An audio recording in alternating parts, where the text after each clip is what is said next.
How do you make? How do you make cookies? Cake.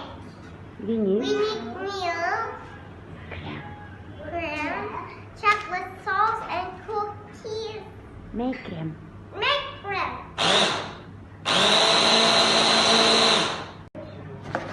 Mash the